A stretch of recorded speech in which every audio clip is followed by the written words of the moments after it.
My name is Stefan Brigati, and I've been investigating the paranormal for over 30 years. Come along with me and my team as we take a journey into the unknown. This is my darkest hour.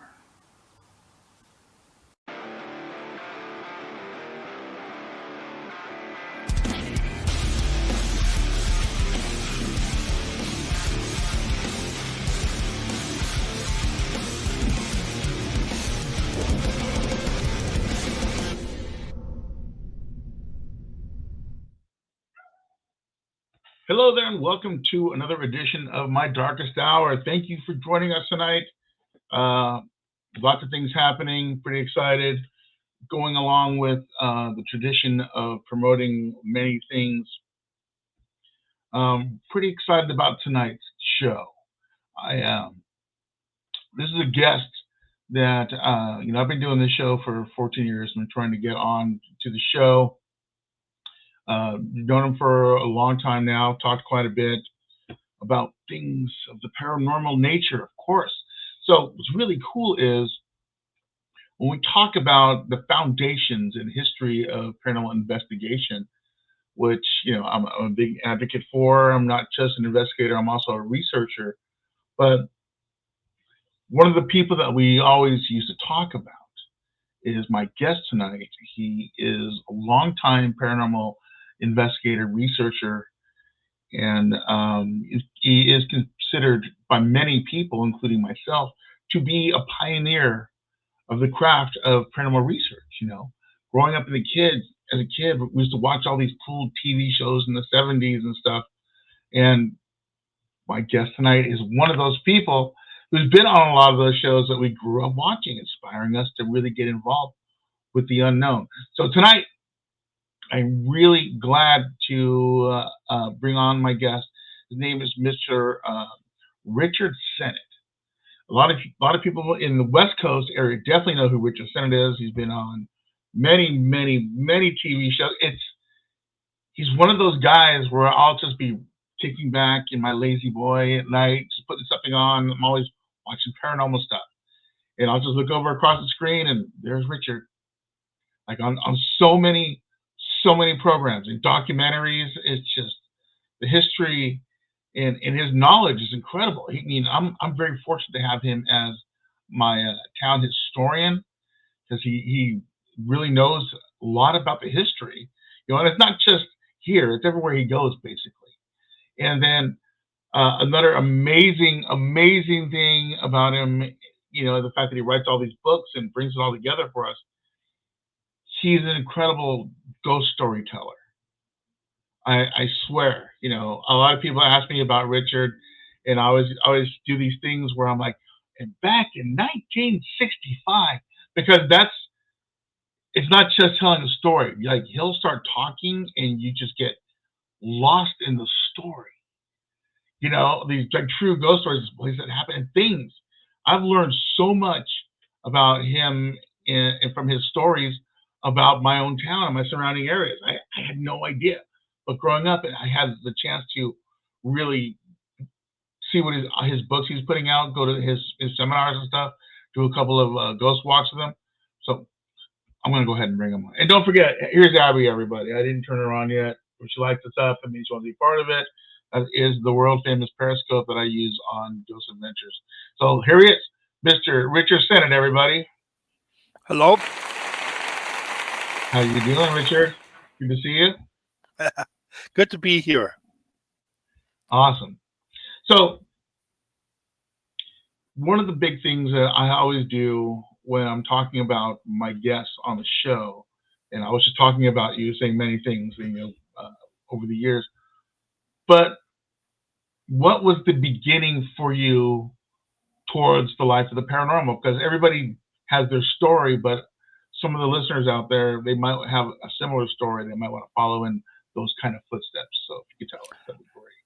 I saw a ghost, and it was so amazing, so remarkable that it caused me to change my whole life.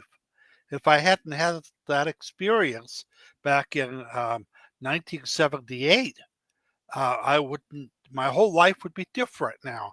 Even the woman I married had a lot to do with ghost hunting. Well, You see, I love archaeology. Archaeology is my passion, if you will. I love history as well. And I got an opportunity to go to a field school at one of the old California missions, San Antonio de Padua. And that is up near King City, up northern part of our state. And we actually got to stay at the mission with the monks that still live there. So it was a great Cool. opportunity. I was there all summer, and I tried to keep up with the archaeologists that were there. If you know anything about archaeology, they tend to be these very professorial types, but secretly down deep, they're really rowdy people. And they used to go out to the local bar and they would party till 2 a.m. and get into fights and stuff. I mean, I couldn't keep up with them. And then get up at 6 o'clock in the morning and try to work. Well, I stopped going to the Ruby Mines Saloon and I took up a project of classifying artifacts that had been collected. So I was in a laboratory, classifying axe heads, if you happen to know. Oh, by the way, it was an interesting study. We actually found an axe head from the 16th century from Italy. Now, how did it get to California? Well, that's a Wow. story in itself. But I was just so wrapped up in the project, I forgot about the time. And when I looked up, it was 12:30. So, oh, I got to go to bed. Well, that day I had KP, which meant essentially I had to wash dishes. And I had the Mm. key to the kitchen. And I also had the key to the locker where they locked up all of the cupcakes. So I figured, aha, I've got to turn this key in tomorrow, but I have it tonight. So I'm going to help myself to a few cupcakes. Well, I walked out, closed the lab up. There was nobody else there, and walked out into the courtyard. I was heading toward the kitchen. I was walking along. It was all dark.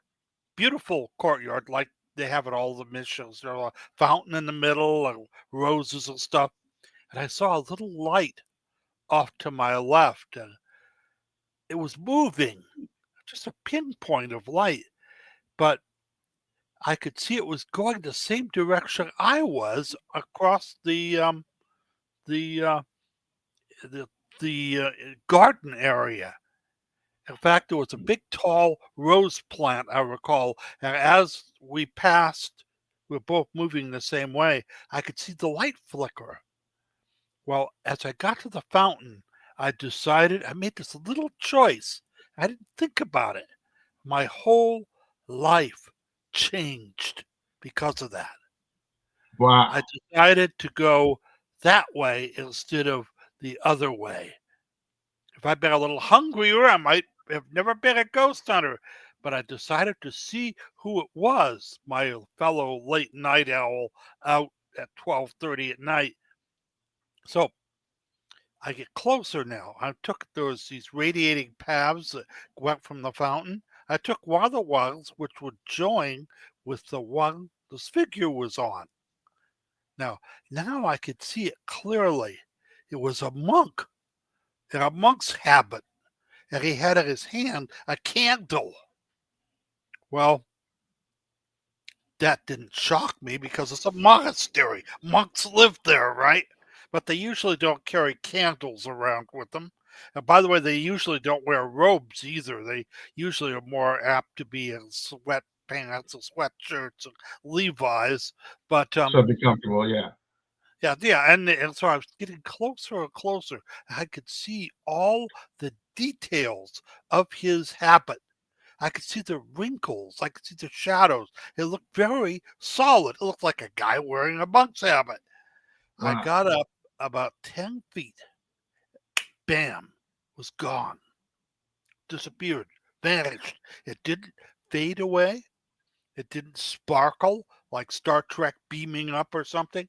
It just was there 1 second and not there the next second. So I just stood there. My mouth fell open.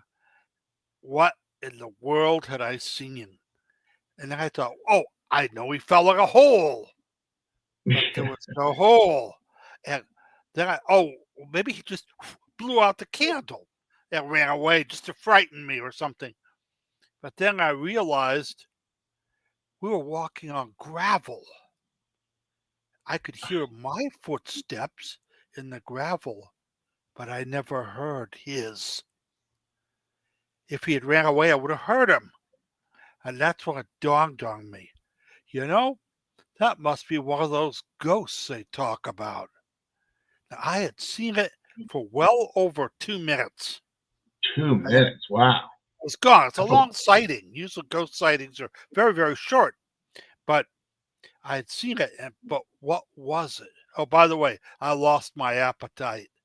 I didn't want to go to the kitchen. It was dark in there. There might be ghosts. So I went back to my room and went to bed. By the way, I didn't turn the lights out either. I left them on all night long. And every time I closed my eyes, I'd see it again. In fact, you'll find this to be the case. I bet you've had this happen. When you see a ghost, it sticks with you. It gets branded into your memory. And even oh, yeah. today, I can close my eyes and I can still see that monk figure. It's even though it's been decades. Well, the next morning I had to get up early, went and turned the key in, and we were all eating together. We had the big hall we were eating in. There were like 40 of us in the archaeological team, and there was only about 12 monks left, but once had been a lot. And we were eating here. The monks were across the hall. So I saw what we were having for breakfast, which was flapjacks. So I decided to do something different. I went and joined the monks. You know what they were having? Steak and eggs. Oh, There's yeah. Nice. some advantage to being a monk. And so I sat down. By the way, they shared their steak and eggs with me, and I ate it. Maybe they thought they were going to get a new convert or something. And I asked them, well, have you seen or experienced ghosts here? And they all got quiet. And they said, yes, we see them all the time. And they gave me a litany of ghost stories, all kinds of things, glowing balls of light. The weirdest was the headless horsewoman who rode around in Wow. Michigan late at night on a white horse. And then how'd they know it was a headless horse woman? She's topless from the waist up. Oh, wow. Having no head, she doesn't have to worry about blushing because she's headless. Um, and then they were telling me all these stories, and I noticed that the archaeological archaeological team was getting up to go to work. I knew I'd have to join them, so I started to get up. And they said, "Oh, don't go! There's one more story." And then they told me about Brother Joseph. You see, there'd been a member of their order years ago. Uh, Wonderful man, a living saint. Everybody loved this guy. He played guitar. He worked with the orphans. So he worked with the children at the Native American reservations. He's a wonderful man. But of course, he was very old and died. He's buried there at the mission. But every night he'd get up at 12:30 and he'd light a candle and he would go from his room into the church and pray for an extra hour all by himself. He did this every day. And after he died, they'd see him doing that same ritual, carrying the candle, going to the church. That's what I saw. I hadn't heard the story. How could I have invented it? Well, that's what got me started. People ask me, a reporter once asked me, how long was it after you heard that you decided to be a ghost hunter? I said about 30 seconds. I Yeah. want to find out if I was crazy or not. And guess what? If I'm crazy, millions and millions of people are crazy too. We're good company. Some of the most famous people in our history and in the world have seen ghosts, believe in them.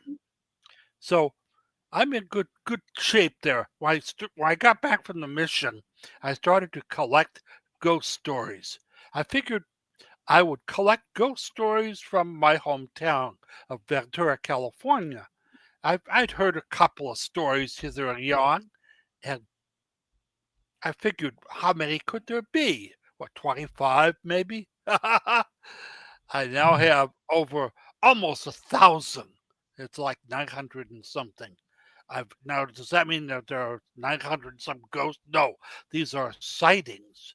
One particular ghost has been seen by 50 people. So that's 50 in my um, records. Now, here's a problem. Where I started, there were no books about ghost hunting. Not really. There were very few of us around. There was like 12 in the whole country. And Yeah. we all knew each other. We talked on the telephone and then later internet. And there weren't a lot of tools. We didn't have tools to help Hmm. us out. And we really had a lot of theory, but we didn't have a lot of fact. So it was an interesting time to get started doing this. And I have continued to collect ghost stories. I've continued to log them. I still do, and go out and investigate. Now, some of my first investigations were awful. I mean, I look back and I go, oh, how could I have done that? But there was no really guidepost to tell us what we were doing. But we started out doing this kind of work and trying to see what tools would work. Some of our tools we had to make ourselves, get a little soldering gun and put things together from kits that sell them pre-made. I had a cyber probe, for instance, which, by the way, collects static electrical energy. The theory being that they disrupt the static electrical field, ghosts do, and you can track them that way. So I had all of these various tools. I know I investigated the Del Coronado, the great hotel down in San Diego. Awesome Huge. place. Love that place. Yeah, it is the biggest wooden building in the state. It's amazing it hasn't burned down. Been around since the 1880s. Every president pretty much has stayed there. Wonderful place. Not cheap, but it has a haunted room. And I made sure to rent that haunted room to spend a weekend there to see if I could pick up on the ghost woman set to haunt there. Well, it was a great time and they had great food and they have a nice museum there. And I even met Richard Chamberlain, the actor, who was also staying there. And so it's a kind of an amazing thing, but no ghosts. And I had with me a gun camera. You know what a gun camera is? It I do, has but a go tell stock. tell everybody for us. Yeah. It has a stock like an AK-47. Has a pistol grip, but it has an 8 millimeter movie camera in it. So it shoots film. It doesn't shoot people or things. It just shoots film. It has a long lens, and you know what it's designed for? Bird watching. So it has a lens on it. So if you get a yellow-tailed sapsucker, you can go and take a picture of it, zoom in, and prove, yes, I did see that yellow-tailed sapsucker. And that's what it was for. This guy loaned it to me, and I had it loaded with 8 millimeter film, low light, low intensity film. And I was waiting. I took pictures of the room. There's nothing there. Nothing happened. Finally, at 1 o'clock, I wake up and I hear this jingling sound, like chains dragging, jingle, jangle. And it got closer and closer. And finally, I listened at the front, at the door of the room, and it was getting closer. And then when it got right outside, I had the camera, the gun camera, my hand on the trigger, and I roll on. It was a bellhop with a big ring of keys. And by the way, he stumbled back, and I just had to start laughing. And so did he. So he knew I was there. He knew the ghost hunter was there. And everybody knew it was no secret. But it was I never use that camera again.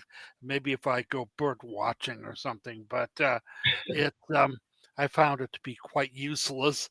Um, but it was some of the things that I did, and I managed to meet some wonderful people. Some of the best people I'll ever get to meet, like Dr. Hans Holzer, for instance. Oh, I got to meet him and Dr. Thelma Moss, a wonderful woman. We got to work on a couple of cases together. It was really quite amazing. There were all of these people.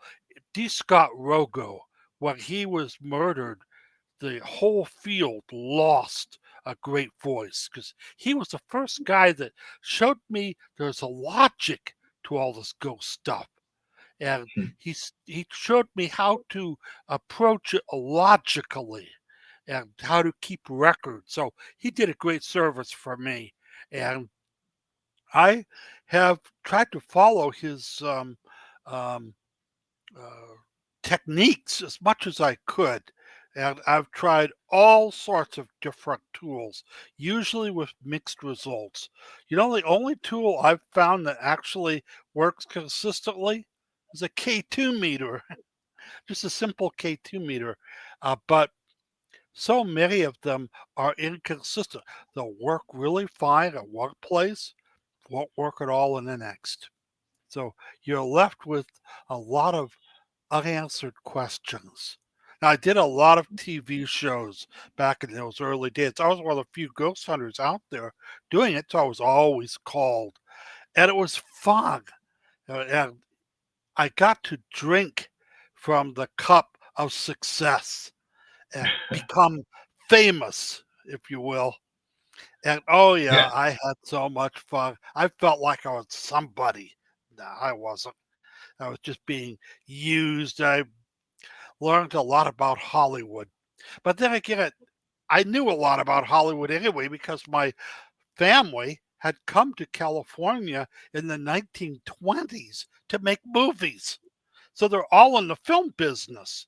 They Yeah. all work for MGM and Columbia, all the studios. That was one of the things. My dad worked on The Wizard of Oz. He was a painter and decorator for the Munchkin Village. So Wow. my That's grandfather cool. worked on it. Yeah, there was just the film industry was always in our kind of in our blood, and so the first ghost stories I ever heard were of the studios in Hollywood. You know, they were working there and they would say this studio is haunted, or they'd seen this or they'd seen that. Well, it was so kind of my first experience was with the Hollywood studios, but uh, the, I'll give you advice. If you're ever invited to go on a TV show, don't lose your integrity. The director will try to tell you, oh, say this or say that, even though it's not what you experienced. They just want a good show. So keep your integrity. Also, if you want to get any freebies out of them, you better do it before they shoot. Because after they shoot you after you're done your bit, they don't want to even talk to you. You're lucky if Yeah. you get a taxi ride home after that. You I totally get it. I do yeah, a you've lot been of there. TV shows, so Mhm. I've experienced that firsthand. And like you're saying, the integrity thing, we've had cameramen standing in bathtubs and telling us to come in the room and act like we're looking for stuff. And I'm like, this isn't ghost hunting. Like this Yeah, is it just is a us ghost hunting. making a movie. This is not what we do. That's why I try to get away from those types of shows. Yeah, I agree 100%. And like I think a lot of the shows have perpetrated a lot of fraud in a sense that instead of looking to find answers to this enigma, people are going into ghost hunting to become famous, to make money, become like Yeah, Zach Bagan and live the good life. Well, I can tell you this fame is like a drug. Once you taste it, it's really sweet. But when it's gone. And it's all right. I feel a lot better not being part of the present scene. out there with various ghost shows that are on the air, and a lot of them I can't watch. I roll up little bits of paper and throw them at the screen. You idiots! What are you doing? And they would get like a little event, but they won't follow up. Now, when I do an investigation, sometimes it can take months, not just a single day. These ghost shows, they're in for maybe 2 days, a week tops, then they're gone. They go to the next place. Because I always say that if I did a real ghost show, it'd probably be very boring because it's sitting around doing nothing, waiting for things to happen. But I do try to do experiments. I try to challenge things. But I think the ghost shows have done more harm than good in the sense that people stop asking questions. They just use the same old tired techniques. They don't try to push it, to push the envelope, to get answers. And that's what this is really all about, trying to find answers to the greatest riddle of them all. Do we survive death? Is there Yeah. something more to the universe? It's really a great adventure. And I've had some very adventuresome things happen in my long career. 45 years I've been doing this. I was one of the first to have a presence on the internet back in 1995. So I've managed to meet people, wonderful people. I've managed to go really remarkable places. Well, I get invited in, like to the Tower of London in England. Yeah. That's That was amazing. pretty good. Yeah, I managed to have a friend who got me connected with another friend, and then we got to go in early. Of course, they had a beefeater guy with us, who, by the way, loved ghosts. He had his own ghost stories. He was having a great time telling us about this haunted room and that.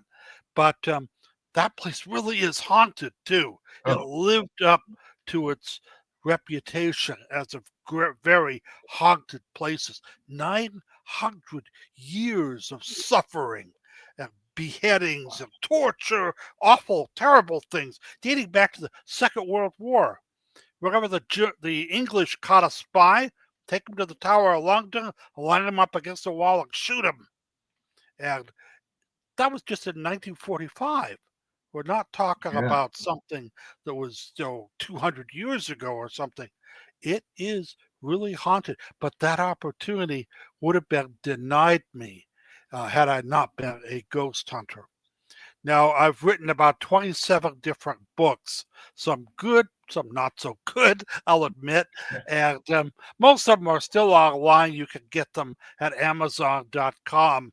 Just check my name out, and a whole bunch of them pop up.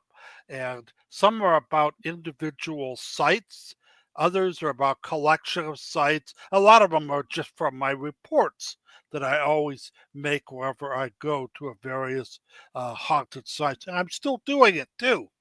It's not something That's I've awesome. totally give up on, even though now I'm 77 years old now, and I don't have the stamina I once had.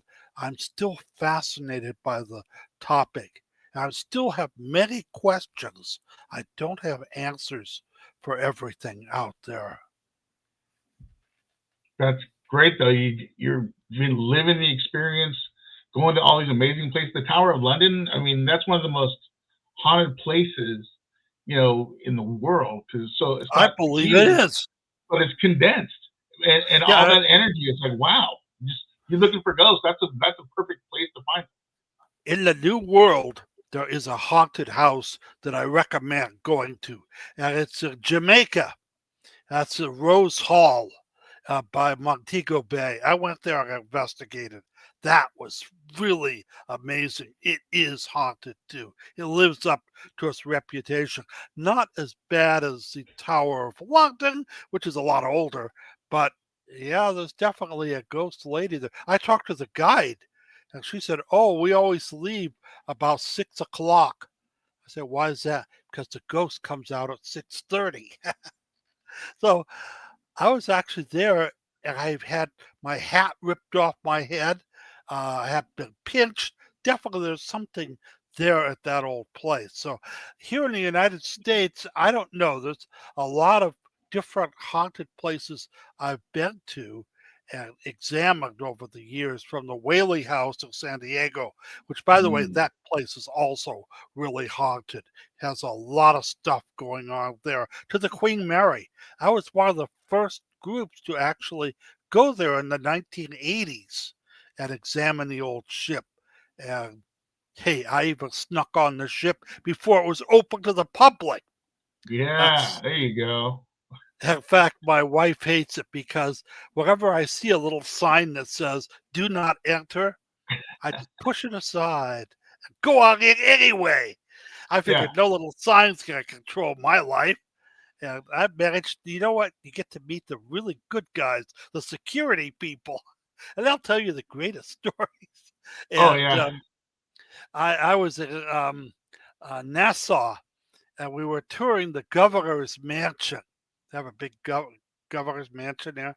Of course, I took off from the tour and started wandering around on my own, and I ended up in the governor's bedroom. And there's a big bed, and I hear this click behind my ear, and it's a guy with an M1 rifle pointing it right at my head. At guard, and he said, "Sir, this isn't on the tour." And I gave him a fib. I said, "Oh, I was just looking for the bathroom." And he said, "Sir, you're going to have to leave right now and don't come back." Oh, But wow. so I've had a lot of misadventures as well. But I've also gone to places and seen some wild stuff. I mean, Yeah. not Tell us about wild stuff. normal. Yeah, all kinds of bizarre apparitions and phantoms over the years. Um, well, there was a mansion up in the Ojai Valley. It was recently owned by Reese Witherspoon. Beautiful place, all made of adobe, 2 stories tall. I investigated that place and with a team. And as we were going through, I had a psychic with me, and we were there for hours and got nothing. I was about to leave. We were all gathering kind of as a wrap up, and the psychic got all weird. She started trembling all over and said, "The ghost lady is over there." Of course, I look, no lady. I couldn't see a thing. Said, and then the psychic says, "She's leaving. She's going down the hall." So she follows and runs down the hall. I follow her. You know, Mr. Ghost Hunter, I got to, right? So she goes down the hallway. About 6 of my team followed behind. The rest stayed in the kitchen. Anyway, we went down there. She gets to this one, the end of the hall was a gigantic ballroom, 2 stories tall, with a big chandelier, and one whole wall with glass windows, had no curtains on it, but it was nighttime now, so it was dark. And the psychic stops and says, "The ghost is in there. You go first." And so I say, "Oh, yeah, okay, I gotta go, right? I can't just say, oh, well, you can go." No. So I went first. I had this flashlight. So I'm going in, and the lights started to get dim. The batteries are being drained. I was looking this way and that way. Don't see a dang thing. But then, as I swept around, there was another hallway that went down off of that room. There was a woman there. She was moving slowly away from me. And I could see she was wearing a 19th century dress. She wasn't transparent. I could see her quite plainly. And this is the amazing thing. She stopped. She turned and looked at me. She's just looking at me, almost like she was afraid of me, like I was a ghost or something. The other members of the people started to come in, and one of the guys I remember saying, "I see it, I see it. Do you see it?" And he was pounding on his wife's back, and the woman just stood there, and then this has never happened before to me. She just slowly became transparent. and was gone. As soon as she Wow. vanished, That's I was running awesome. down. That's a great Yeah, it was. story. It was an amazing event.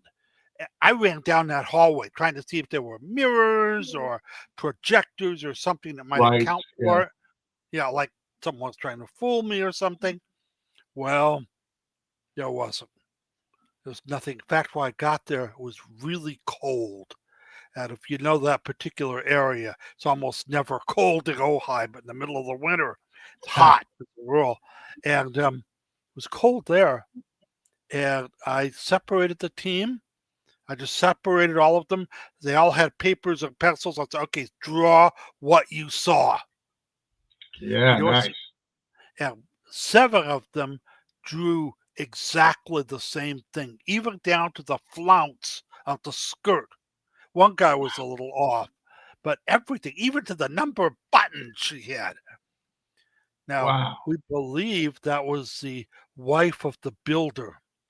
And the stories we got was that he was very abusive husband, very wealthy man, and she eventually got rid of him. But her room was at the end of that hall, and she could have been fleeing from his abuse, and that's why what we saw was maybe a reenactment of something that A really residual. occurred, Yeah.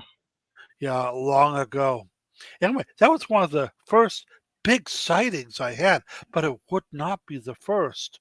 The last. I would continue to have experiences all sorts of different places throughout the United States. You know, one of the places I found really haunted? Hawaii. Hawaii is a very haunted island. Oh The yeah. trouble with it, you got to get the stories from the natives, and they're very, very reluctant to speak to a haole. So, Yeah. but once Not supposed to you talk get, about it. yeah, they just don't talk about it. They don't like cats either, by the way. They hate cats. Think they're evil spirits. Yeah. But if you get to know them, you can get the stories out of them and get access to places. Like we got to tour the Elahi Palace. That's the one you always see in Oh, Hawaii Five-0, which, yeah. by the way, McGarrett didn't have an office there, but it was a royal palace, and the some of the royalty is still there, evidently as ghosts. So all kinds of experiences we've had there at that place, but to other spots. One of the interesting stories I got before I went to Hawaii was a friend of mine who is an archaeologist. He was digging there at one of their temples, their heiaus. And these heiaus were platforms of stone. They had tiki gods and stuff on them. And that's where they did human sacrifice. If you broke their strict rules, that's a weird thing. Human beings can't stand to be happy. It's like they must, if they are happy and perfect, they must figure out ways to make themselves miserable. And that's what they Wow. did in Hawaii. They're living in paradise, right? So they had all these kapus, rules like your shadow cannot touch another person's shadow, or you can have your head bashed in. All these things to make life miserable for you. And then there was a rigid caste system. You had to stay within your group. Hmm. Anyhow, they enforce that with the human sacrifice and such. Well, they were digging at the site. These are sacred sites, still are today. And his son was there, a little twerpy 14-year-old. He was walking around on the sacred rocks, by the way. Oh, And his father said, well, no, we must respect this place. He was a good archaeologist. There's a lot of bad ones out there, but he was a good one and respected native traditions. And his son just laughed at him. What are they going to do? Come back and get me? Right at that point, the kid slipped off of the stone rock and hit his face right into a bunch of rocks and cut his wow. lip and broke his jaw. Yeah. So you've got to respect these places. Now, by the way, some of the best people when it comes to ghost hunting are archaeologists. they've been to a lot of these haunted places, and many of them have had weird, strange things happen to them. So when you talk ghosts to them, many times you get some good stories out of them. It's just like if you're looking for someone to talk about or ghost, another good group are priests. Many priests of the Catholic Church are very well versed in paranormal items and exorcisms and such as that. And I got some great stories from some old monks that I happen to know, besides the ones at the Mission San Antonio de Padua. All of the missions of California are haunted. Every one. There's no exception.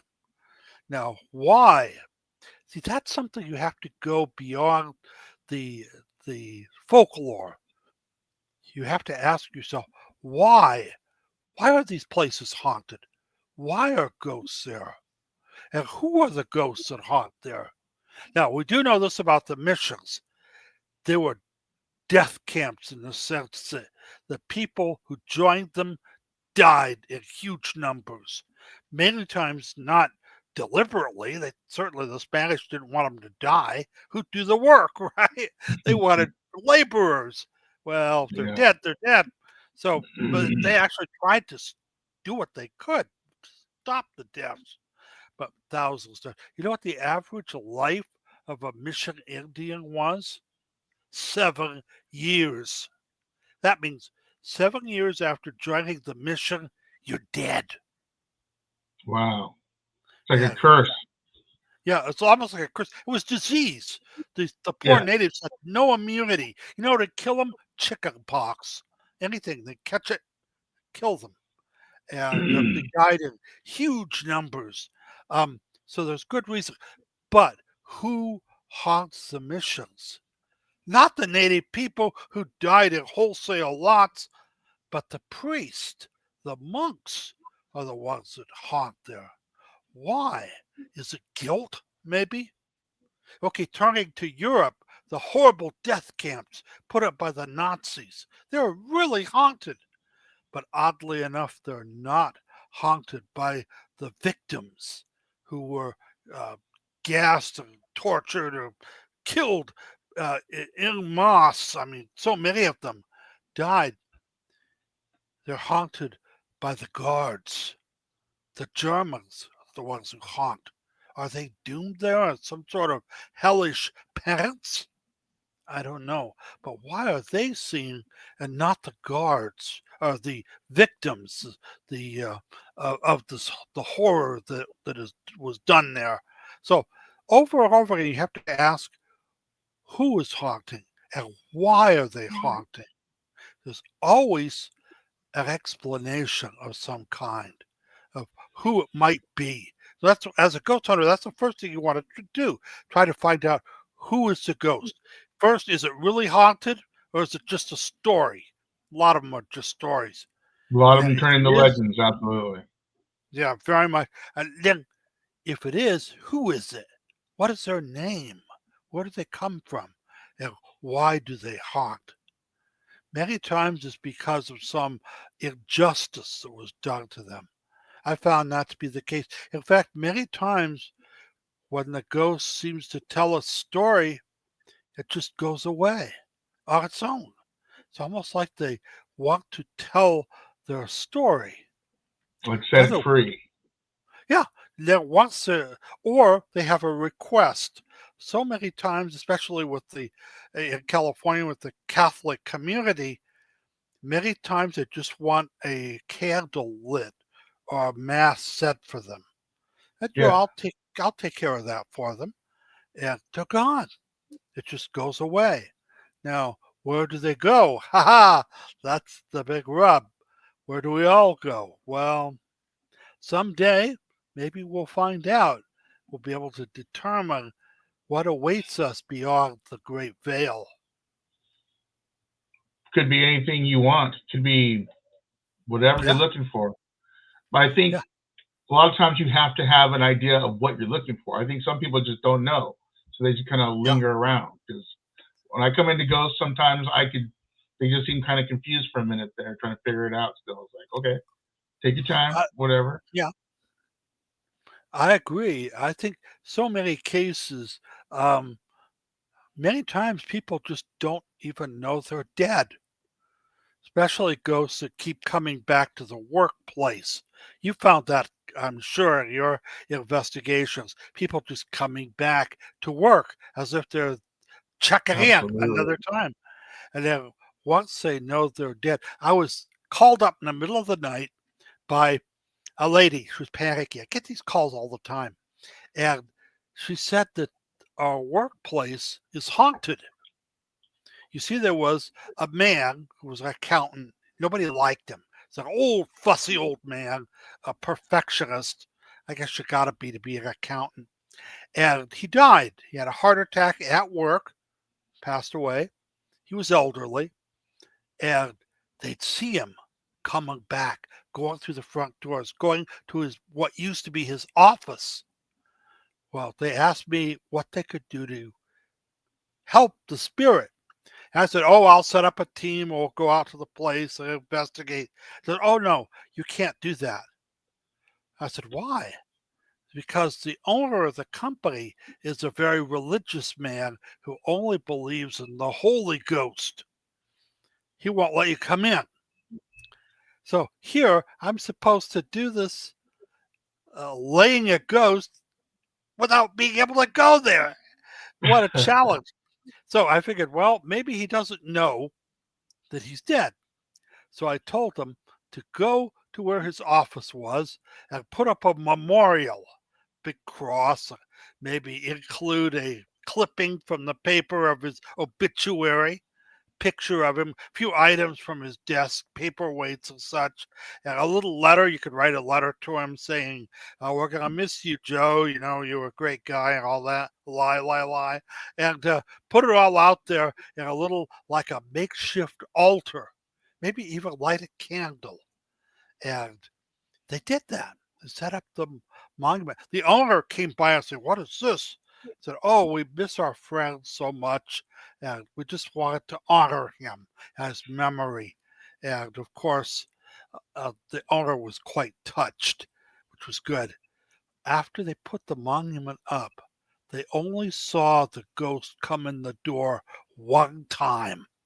He went Wow. down the hall where the monument was to his office, and they never saw him again. So maybe he realized, seeing that, oh, that's why everyone's ignoring me. They're not being rude. I'm dead. And at that point, it was open to whatever awaits us all at the end of Yeah. time. And He's not going to keep turning right anymore, and this time he's going to turn left and go on to wherever. Absolutely. and it seemed to work. After a month, they took the memorial down and was no longer needed.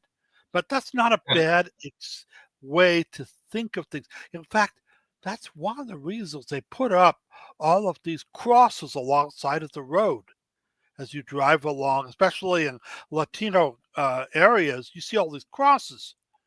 We know what they're for. They are to at accident sites where people have lost their lives.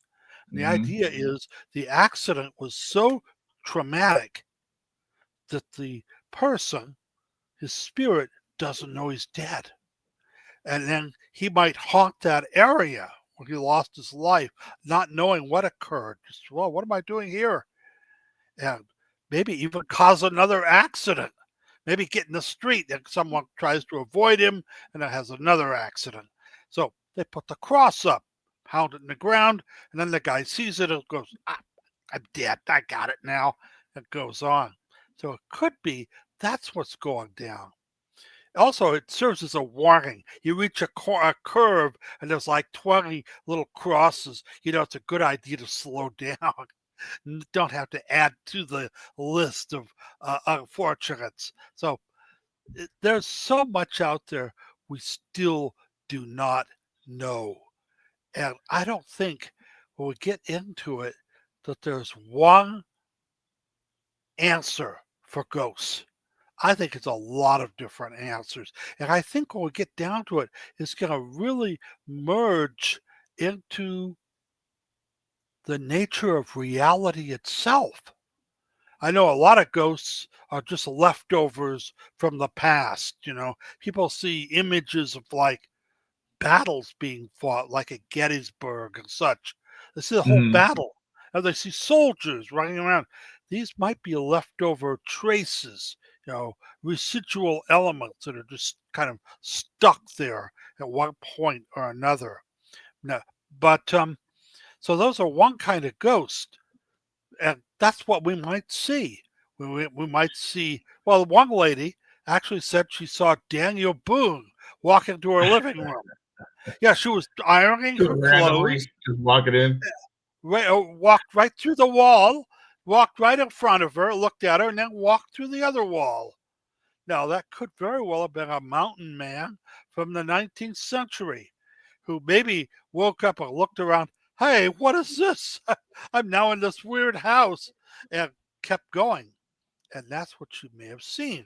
Maybe these are some ghosts that we see. Not all, but some are these leftover traces that people seem to have left behind. And so I think that might account for some ghosts. Now, others believe that there's a multiverse universe. There's many worlds like our own, many of them. And in these worlds, there are people just like us. They're slightly different. They're like you.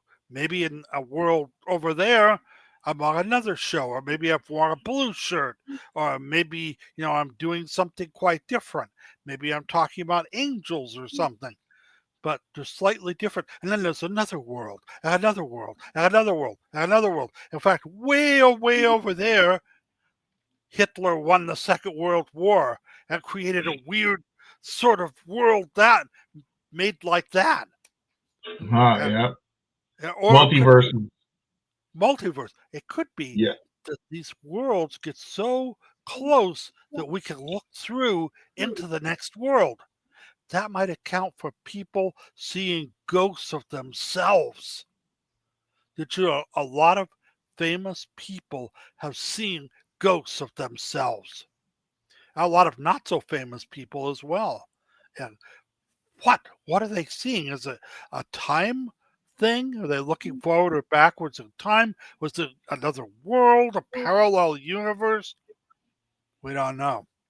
I have one story. A young boy um, was going through puberty. He was in Santa Paula, and he was told by his parents that he would should expect some changes to happen. Well, his folks went to the swap meet. He was at home alone. He saw a shadow on his Venetian blinds in his bedroom. His window looked in the backyard. So he looked through the Venetian blinds, and it was himself walking back and forth in the backyard. Wow. He was told to expect some changes. He didn't expect that. He didn't tell anybody about it either. He thought they'd think he's crazy. So he saw it several times, even studied it. It had a blue shirt. He didn't own a blue shirt. Well, finally, his mother came to him and said, "Why are you pacing around in the backyard? What's bothering you?"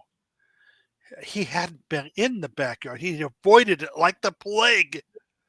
Well, he admitted everything. Now, his birthday was coming up the next month. His aunt in New York sent him a gift. What do you think it was? A blue shirt. So, what had he seen? Had it been an image from the future where he would wear that blue shirt, be bothered by something? Or who knows what? We're left with all of these enigmas that we have. Could So, be physical premonition or something. yeah, That's interesting. some kind of all of these psychic things get intertwined. It's not like they can be sort of uh, cut apart into different little sections. You can't do that to the study. We've got to study what it is that we have going on to try to find some answers. And I haven't found a lot of answers. I find more questions than answers. Every time I think I have an answer, like, I know what it is now. It's the leftover emotional traces. And then I have something happen that blows that theory to smithereens. I have to say, okay, it can't be that. But I'm still in a quandary. I don't have all the answers, and I probably never will. But someday they will. They'll get some of the answers, and we are starting to find a few patterns. That's what I find most interesting is patterns. Patterns can give a great deal of insight into a ghostly behavior, for instance. Anyway, I'm talking away here. Do you have any particular questions you wanted to ask me about? No, you've been doing great. When I started following you back in the day, Hmm. I loved all the ghost stories, but you'd always bring in all these other things that I never thought about, like the Billy Whack monster, the Charman, all these other things that you're focusing on that were paranormal, but not really so much ghost related. I think I even learned about the vampire in Ojai from you. One of those stories. That is an old yarn, and I think it's probably a priori after the fact. See, the human mind doesn't like a vacuum. And if it has a vacuum, it will just fill up the vacuum with any kind of folklore. So they just add things on. Now, the story is that there was a European um, who moved to the Ojai Valley, bought a piece of land, and then right after an old house, he didn't fix it up or anything, but right after that, they started to notice animals being killed and drained of blood, and then people started to be attacked. And they knew what it was, a vampire. So they went to the guy's house, and there was no one there to talk to. So they gathered together in a group to get rid of the vampire, and they brought in a priest from the mission, supposedly. And he had holy water, and they found under a tree near the house a up above the ground stone casket. They went to it. It was all covered with weeds, and they saw a little window where they looked in, and there was a skull. And a gigantic dog appeared and scared them away, barked at them, guarding the monument. And the priest came and they shot the dog with their rifles, but didn't hurt the animal. Supernatural, But the priest used holy water, sprinkled it on the dog, and it yelped in pain and ran away. Then they opened the lid of the casket and drove a stake in the heart of the vampire. And no longer does the vampire bother the Ojai Valley. Great story, right? Sounds like it might Great. make a good movie for Elvira or Svengoolie or something. Um, but where did it come from? Now they believe there really is an upright casket and there is a window in it. And you can look in the window and there is a skull. That does not mean it's a vampire. The kids probably found this. There was graves like that were common. People Yeah. didn't have a cemetery established at that point, and so they would bury them on their property, and some wanted to be buried above ground. Someone saw that. It was quite freaky, scary a little. So they invented the whole story to account for what they saw. I think that's the root source. Now, I did some research. No account of a European landowner. No account in the newspapers of any animals being drained of blood or attacks on children, anything. No accounts, none of the mission records indicate that they exercised a gigantic black dog. But people have seen a gigantic black dog. They have seen that, but what is that? A whole different Uh-huh. kind of phenomenon. So we're left with all these questions. And some So of them may have a root. I took a picture of the black dog. Oh, you have? Yeah, I How showed big it to you was it? before. It was Yeah, how it big? wasn't huge, but it was like medium size, like black lab, like really black. And I swear, and I was in Cemetery Park, not Cemetery Park, but I was in Nordoff Cemetery, and there's this tree. So I was doing a documentary on the vampire, Yeah. and there's this tree supposedly that has a symbol around it, and we saw some weird patterns around this one tree. I was just taking random shots, but when I went to go look at them later, there was definitely a black dog walking by a headstone right there. When I did the documentary, there is an old marker that's right in front of Camp Comfort, right by where the road was, and it's got a name and a date on it from the 1800s with an Italian flag symbol on Maybe that's it. That doesn't take much, just it. that I tombstone. still haven't seen the grave. We went looking for it through Camp Comfort and through the canyon and everything, and nothing. There's But so many yeah, mysteries like that. But the black dog. Now, I've talked to people yeah. who say it's huge. I've talked to others who say it's small, but it's been seen over and over again. Now, I've also found an interesting pattern. That is where people see these black dog figures. They're called hellhounds. Usually the same place they also see Bigfoot. So Bigfoot and Huh. these giant dogs seem to go hand in glove. Now, one fellow told me, I don't know how much I believe, he said that Bigfoot has domesticated them. Oh yeah, It walking makes them sense. on leashes. Yeah. No, he doesn't. He uses his mind. He controls them If I go to telepathically. Nordoff Cemetery and see a Bigfoot, I'll call you right away and say, hey, I got By all something new means, here. do so. And so, anyway, that makes sense. I mean, Bigfoot's lonely. He needs a dog, right?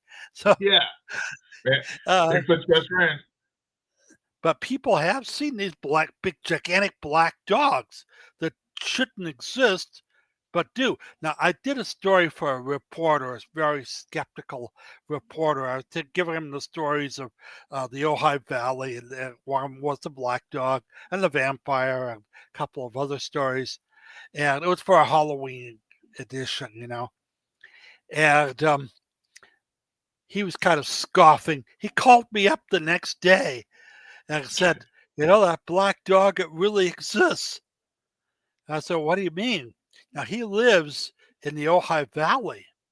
And he got up at 5 o'clock in the morning to go to work in Ventura, the newspaper. And when he got in his Jeep, this gigantic black dog jumped on the hood and looked at him right in the through the windshield, and then jumped off. He said that the dog really exists. It had burning red eyes, the whole bit. He Yeah. actually showed me his car. It had big scratch marks on the hood for this animal. I don't know what it was. Had scratched it. So all these stories, it leaves you wondering how much of it is folklore and how much is fact. I had a good I don't friend know. who was Yeah. a photographer, and he went to France to take pictures of the great palace at Versailles. The French palace there, long known to be haunted. Lots of people have seen ghosts there from the French Revolution. So he was on the tour, going around room to room, taking pictures, as he went. And he stopped at this one room, and there was a little velvet rope. So he couldn't go in, but he wanted to get a picture of it. So he went and he leaned over the rope as far as he could go to get the picture. And then as the tour went on, he was by himself. So I said, I'll get a good picture. So he stepped over the velvet rope into the room, which wasn't supposed to go to, and got his picture. And just as he was taking the picture, he felt a pain in his back, like someone stabbing him. And he turned, and there was a guard with a musket with a bayonet on it. He was poking him Cool. in the back. The garb was like from the 19th century or 18th century. Tricorn hat, the whole bit. And he said in French, sir, you're not supposed to be in here. And so he said, "Oh, I'm sorry, I'm sorry." And he left. And he later told the head, the group he was with, he said, "You got to talk to security. They shouldn't, allow their people to stick people with bayonets. I left kind of a mark on my back. They shouldn't do that." I said, "Oh, why?" "Because we don't have anyone dressed up in costumes. We don't have anybody with bayonets or rifles like that." So he had seen a ghost. Lots of different people. Now, by the way, before that, he never believed in ghosts, but after that, he did. It That's only how it takes happens. one sighting. I love nothing better than to see a complete skeptic change, flip overnight, become a believer. I think I've done my job if I've done that. Excellent. So we only got a couple of minutes. We're going to have to wrap. Hmm. Tell the people where they can find you in case they want to get in contact with you and learn more about your books and the stories. Well, by all means, go to Amazon.com. I have a web page. I've got like 20 different books up there. Some are novels, and some are ghost books. Most are ghost books, by the way, and they deal with mostly the Western part of our country. That's where I've done most of my research is here in California, Hawaii, Nevada, and Arizona, that part of the world. So there's certainly enough to go into there. So you can always get me there, or I have a podcast, Paranormal X, called "I Walk with Ghosts." Oh, by the way, Cool. I ripped that title off of an old movie, which was "I Walk with Zombies," so I Yeah, I changed love it that to movie. ghosts. It's a good Yeah, movie, perfect. but so I like the title, so I took it. I walk with ghosts. So I do a show a week uh, about different aspects of the paranormal and haunted sites, how people can investigate them, and where to go, and how to do it, and what to watch out for. Yes, there are dangers in this ghost hunting business. People have lost their lives hunting ghosts. You don't think that's possible, but it Things is. can happen. Absolutely. Okay, there's so many, or they can always contact me through my website, which is hainthunter at AOL.com. Haint, Haint, Hunter, Hunter, one word.com. Haint, by the way, is an old English word for ghost, if you're at all interested. It's still used in the southern states, by the way, where haint is a haunt. But so hatehunter at AOL.com. If you have a question about a ghost or something bothering you, feel free to let me know. I'll do my level best to answer it if I can. And by the way, I never charge for any investigations. All I'll ask you for is a cup of coffee and a piece of pie. That's all I want, or for my crew if I bring more than one. Okay, Awesome. Thank you so much, Richard. It's been a great time hearing some of those stories and getting back to the basics of a lot of that stuff. Thank you so much. And I will see you at the Paracon coming up here in June. looking forward to it. All right. Thank you. Uh, yeah, there's a couple other things I want to talk to you about, but like I said, I'll talk to you outside the show. Like next week, I'll give you a call and we'll figure some stuff out. I got that house I wanted you to come check out, Yeah, I and want to check then that part. somebody Yeah, sent me some video of the haunted bride on 126 over where the ironwood tree is, the hanging tree yeah, is. that Yeah, has that. they sent me the video, and I'm like, what? I mean, it I've was done a lot of. a woman in a dress walking onto the freeway trying to get help. It was Yeah, insane. I know the whole story behind that. It dates back to World War II. Lady lost her husband in the fighting on Okinawa Island, and she was all messed up. She wanted, I think, kill herself, and she walked onto the highway. A truck hit her and killed her. Now she haunts that area. I did a lot of study. By the way, that was not a hanging tree. It's called the Fremont tree because Yeah, General okay. Fremont, capturing California, spent the night under that tree. That's what the marker was there for, but it's been vandalized so many times. And Now you can't once read it. again, the kids in the folklore, the Mhm. hanging tree, it's like, well, it's a pretty short hanging tree. So, Yeah, you wouldn't get very good hanging right there. Anyhow, yeah, no one was ever hanged there, but a lot of weird things have happened there. That's a fact. I've spent a whole night under that dang tree looking for the ghost lady. She didn't show up, by the way, and it was a lot of fun. cool, cool.